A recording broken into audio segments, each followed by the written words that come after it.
Good evening and welcome to Your Neighborhood Network, the section where we talk about good news and local heroes. And today we are very fortunate to have Timothy Szymanski with us. He is the Public Education and Information Officer for the City of Las Vegas Fire Department and Fire and Rescue.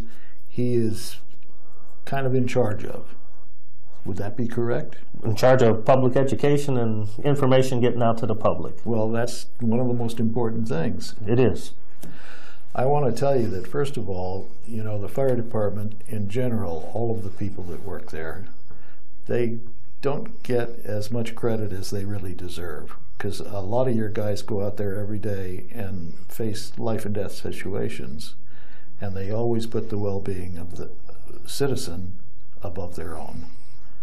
Well, that's why people want to become firefighters. You know, we didn't take the job for recognition. We took the job because we want to help people. And there are a lot of different organizations that help people. But I feel the fire service, and that's the one that I actually chose as a profession, because I teeter-tottered between a police officer and a firefighter when I was younger. But firefighters save lives every single day. And because we are rescue, that means medical. Right. People call us for medical emergencies, so it's not the big dramatic rescues that you see in TV movies where we're removing people out of burning buildings. Well, but sometimes it is. It does. But every day we are working with heart attack victims, shooting victims, people having childbirth, children that are at the bottom of a swimming pool not moving, and those go on anywhere from about 50 to 75 times a day in the city of Las Vegas. And many of those people are in life and death situations. So what's different today is 50 years ago, the hearse in town was the ambulance. And when it wasn't being used, they had a red light that they put on it, and they took people to the hospital. And that was done for years and years. That was the only service available. In the 70s, it changed to where paramedics started responding on calls and delivered emergency care as soon as they got on the scene. And while you were being transported to the hospital, you were receiving that emergency care. Here in Las Vegas today, what we do is we bring the emergency room to you. So our paramedics are medically trained people. They don't have to call into the doctor and get doctor's orders. They're taught what to do while they're in medical school. If a person is having chest pains and they're exhibiting certain signs and symptoms, just like when you go to the doctor, you tell them what is hurting. They are to follow protocol, which says a certain IV is to be started, certain drugs are to be administered. They're supposed to use the EKG to get a strip to see what electrical activity is going on in the heart. We want to do that and stabilize you before we transport you to the hospital. We put you into what we call a package. We package you up and put the medications on board, stop that adverse reaction from occurring, and then once we have you stabilized, then we will package you up and take a nice easy ride to the hospital. We will inform them we are on the way. We tell the doctor what we've done. So when we get to the emergency department, they're ready to receive us, and they can do the follow-up treatment. That's amazing stuff. And that's done, like I says, anywhere from 50 to 75 times a day here in the city. I would never have imagined that kind of numbers. And then we're doing some things that most other cities are now doing it, but we were in the start, such as for heart attack victims, we keep their IVs on ice, and we're putting like iced down IVs into your body. And what that does is it slows your body extremely slow. It slows it down. So bad things are not happening at the regular rate anymore. And that's continued while you're in the emergency department, while you're in a cardiac care unit. And whereas 4 or 5 years ago, about 5 to 10% of the people that went into the hospital that were in cardiac arrest, it means that they were not breathing and they didn't have a heartbeat. They were clinically dead. About 5 to 10% people were returning home. Today, because of what we're doing here in Las Vegas. That's anywhere from about 40 to 50%. Wow. So it is recognized that if something is happening here in town, if you have a medical emergency, this is the town you want to be in. You have a much greater chance of survival. Well, it sure sounds like it. It sounds like when your people get on the scene, it's almost like having the doctor there. And that's what it is. We bring the emergency room to you, whereas in the old days, we rushed you as fast as we could to the emergency room, and then that's when you started receiving treatment. That could take anywhere from a half an hour to an hour. So if you're in a serious car accident and you're entrapped inside the vehicle, a car ran in the side of you and it's wrapped around you, it might take up to 45 minutes to get you cut out of that vehicle. Well, many times a person could die in that amount of time. What we do is we put the paramedics inside the vehicle and stabilize you first while the extrication tools are being used on the outside. If we don't do that, there's a good chance that your injury could be severe or you could even die. So we have to get to that emergency as quickly as possible and stop it, that clinical death from occurring. That's amazing stuff. Yes, it is. Well, I will tell you, as just a normal citizen, we don't realize or even think about this stuff. We just kind of take it for granted. If there's a problem, call. Well, most of the time, people only become involved when they have an emergency. When it happens to you, that's the worst possible time in your life, especially if it's a medical emergency and it's either occurring to you or to a family member and you're watching them lie motionless on the ground. That will be the worst time of your life. And that's, here in the city, we answer about 300 calls a day to the fire department. Wow. And 98% of those are medical emergencies. And I says we have about 50 serious ones. We actually respond to about 250 to 275 medical emergencies a day just inside the city limits proper. And that's about 95 to 98% of what we do every day is medical related. Well, that would be pretty intensive. It is. You're talking about you don't have time to take naps, do you? No, we really don't. And what you see on television is entertainment. Some of our stations, we work a 24-hour shift, which means you come in at 7:30 in the morning, you're working until 7:30 the next morning. On certain days of the week, we put more units into service. We monitor it, and we know when it's going to be very busy. And tourists, to a certain extent, have some impact on it, but really it is just the residents that live here. This is the second leading area in the United States where retired people want to come to. So a lot of them are our senior citizens, and as you get older, you develop more medical complications, but on the other side we have that too. We have as many with children, regular adults, working incidents, and that sort of thing. Our tourists do have a little bit of an impact on what they do. One of the reasons is that as you get older, you got to take medications, and it says 4 times a day, and people come here. 40 million people come here a year. They lose track of time when they're in the casinos or at a show, and they don't take their medications, and probably what happened is they skip their medications and they're having a reaction to it, so we have to step in and get them back online. That's amazing. What you guys do is miraculous, really. It is, and that's why I chose this profession, because we really have a difference in life and death. When we get there, even when we go to a police incident, if it's a shooting, we take care of those people. If it's a drunk driver, we take care of the victims that were involved. And literally, their life is in our hands.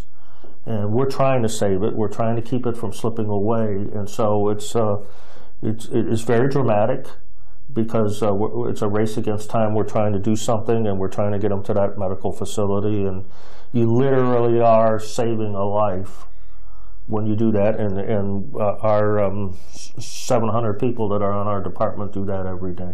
Well, you don't get much more dramatic than those kind of circumstances. It is. That is serious stuff. Yes. And you have like 700 roughly people? We have 700 employees on our department, and that includes all the divisions: fire prevention, the 911 center. We do have the 911 center for Southern Nevada. We cover 6,000 square miles and almost 2 million people. So if you dial 911 and you have a medical or a fire emergency in Clark County, North Las Vegas, or the city of Las Vegas, that goes into our building, and our people answer that call. And those people have just as strenuous a job as our paramedics do, because they are receiving the call from the person. So it's like little children calling in saying that mom or dad won't wake up. You know, someone's watching their loved one be motionless on the ground. Maybe someone got stabbed or they're shot. It's very dramatic. They're screaming. They have to be well composed. They're medically trained, so while we are talking to the people on the telephone, we deliver life-saving information. We tell them how to do mouth-to-mouth and how to do chest compressions. Also to keep them in a calm state. We try to keep them calm. The other thing is that's very difficult for this city is we get 40 to 50 million visitors here a year. They don't know Las Vegas.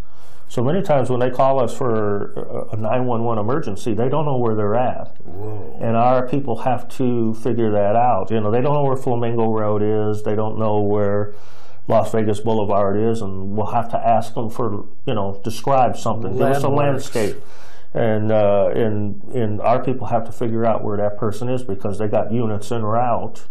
We do have technology that helps us, but a lot of it is on the dispatchers. Average dispatcher handles about 12 to 15 911 calls an hour. That doesn't sound like a lot, but it does. But it's about 10 minutes that they're on the phone, because we just don't hang up as soon as you call an emergency. A lot of times they stay on the phone with that person until the paramedics arrive on scene, reassuring them and giving them instructions on what to do in that. And like, again, they're the ones that take the call. They actually set up the tone of how the incident's going to be handled. So if they get on the radio and they start screaming and they're really excited, that just fluffs off on the firefighters, and they get excited and they speed a little bit more. So they set the tone. If they're cool and calm, then the rest of the incident is going to be cool and calm. That makes good sense. And we had one of your guys here that we talked to and we interviewed who did that work. He did, and actually he did it off duty, and if he had not been where he was at that particular time, that person probably would not have lived. Well, so it's just... Without a doubt, because nobody knew they were there. Nobody knew that man was in the desert, and it just worked out. He was on the way home and decided to watch the crews in action, and then when everybody left, he heard that man whimpering out in the desert, and when he went out there, he discovered that he had been involved in the accident. You couldn't see it from the roadway, so that person is very lucky to be alive today, because if Anthony wouldn't have been there, he probably would have died. Yeah, that makes good sense. Yeah. That does. Well, I want to tell you something. We just have a huge respect for both the fire and police department, because you guys, both sides, go out every day and you put us before yourself. Yep. The police have a very difficult job. I told you I was thinking about the two jobs. Right. I couldn't go into a building with a person shooting at me. I could go into a building, a dynamite building manufacturer with a fire, and I wouldn't think anything of it. But I couldn't go into a building with a person shooting at me. So I have a lot of respect for the law enforcement community, because they do have a difficult job, and I personally probably couldn't do it. Well, I want to tell you something. Without the two of your departments, we'd be in serious trouble. That's correct. And we don't really give credence to that all the time. We don't. We take you guys for granted. And when a police officer gives us a ticket, we say what a son of a gun he is. People are upset. And when you guys make us buy another fire extinguisher when you're inspecting the building, we say, damn these guys, you know? But basically, see, all the things that you're doing are trying to save our well-being and our life. And we don't always think about that. You know, I look at it, I've been doing this for almost 50 years. And when you're a parent and you're bringing up kids, you tell kids to do things to keep them safe. Right. And a lot of times the kids get upset with you and they're mad at you because you won't let them walk on top of a brick wall that's 10 feet high or something of that nature. And people get upset with the police and fire department because of things like you said. But then when there's an emergency, they don't hesitate to call 911. Oh, absolutely. And we do it without delay, and we never ask for anything in return. We wanted to do that. A police officer wanted to be a police officer, a firefighter wanted to be a firefighter. And we just get a lot of satisfaction knowing that we're out there doing our job and we're keeping our community safe. So, you know, we don't look for anything recognition, but we just enjoy what we do. Well, I want to tell you something. All of us, all of our audience, all of us here in our company, and most everybody I know, we owe you guys just a huge debt of gratitude for your service. We appreciate it. Well, it's true, and we don't often express it. So I want to thank you ever so much. Great. Thank you. It's been just a huge pleasure and very enlightening. I had no idea the magnitude of what you guys do. I'll have to come back next time and talk about the other side about fires, because fires are just as important as medical emergencies. Well, they are, but so far you're the third person in your department that I have spoken to now. Mm-hmm. And I will tell you something, that all three of you guys are just amazing. Really amazing people. Well, thank you. I thank you so much for coming. Thank you, John, for having me on. I would love to have you come back. Sure will. Okay, we'll be looking forward to that. Thank you. Folks, for all you out there, think about how much service we get and how much more we should appreciate it. You have a good evening, and thank you for watching.